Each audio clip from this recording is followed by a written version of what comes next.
Georgia is just within reach. America में voting के आज़ादाना और मुंसिफाना हकूक़ की वकालत करने वाली जॉर्जिया की स्टेसी एब्रम्स और फिल्म स्टार हैरिसन फोर्ड के दरमियान कम से कम एक चीज़ मुश्तरक है, हॉलीवुड की एक ही टैलेंट एजेंसी। स्टेसी एब्रम्स ने 2018 में रियासती गवर्नर का इंतखाब हार जाने के बाद यूनाइटेड टैलेंट एजेंसी के साथ मुआहिदा किया। एक बयान में उन्होंने कहा कि इसका मकसद उनके काम को आगे बढ़ाना और उनके जज्बात की अक्कासी करने में मदद करना है। एक और सियासतदान एंड्रयू यांग जो न्यूयॉर्क के मेयर की हैसियत से इंतखाब लड़ रहे हैं, उन्होंने हाल ही में हॉलीवुड की फर्म क्रिएटिव आर्टिस्ट एजेंसी के साथ मुआहिदा करके पॉडकास्ट का एक सिलसिला शुरू किया है।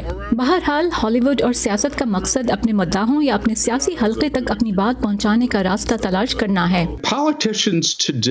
आजकल ज्यादातर सियासतदानों के पहले से मदा मौजूद होते हैं। मेरा मतलब है वो लोग जो इनसे प्यार करते हैं, जो सोशल मीडिया पर इनको फॉलो करते हैं, जो इनके कैरियर में दिलचस्पी रखते हैं, चाहे वो जिस मरहले में भी हों।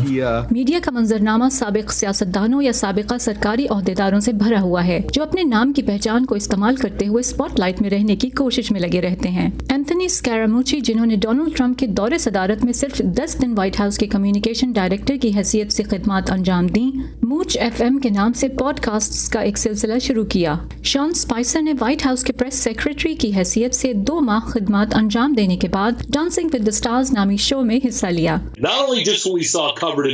न सिर्फ ये कि हमने जो कुछ खबरों में देखा, बल्कि रात गए कॉमेडी शोज में भी ज्यादातर वक्त ट्रंप छाए रहे। तो मुझे लगता है कि इन बड़ी टैलेंट एजेंसीज ने इस पर एक नजर जरूर डाली होगी और वो सोचते होंगे। जब हॉलीवुड की टैलेंट एजेंसी सियासतदानों के साथ मुआहिदे करती हैं, चाहे उनका सियासी करियर कितना ही मुतनाज़िर क्यों न रहा हो, तो ये सियासतदान अपने साथ अपने मुद्दाओं को भी लेकर आते हैं।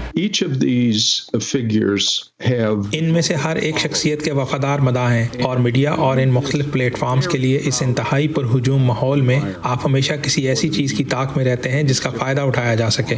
लोगों के दिल और दिमाग जीतने की दौड़ में वाशिंगटन और हॉलीवुड के दरमियान हुदूद ज्यादा बारीक और मुबहम हो चुकी हैं। ये एक अजीबोगरीब जोड़ी की तरह लगता है, लेकिन जैसा कि पुरानी कहावत है, सारी दुनिया एक स्टेज है और सारी सियासत एक थिएटर है। करीना बेफ्रजिन के साथ Pfizer Bukhari, voice of America.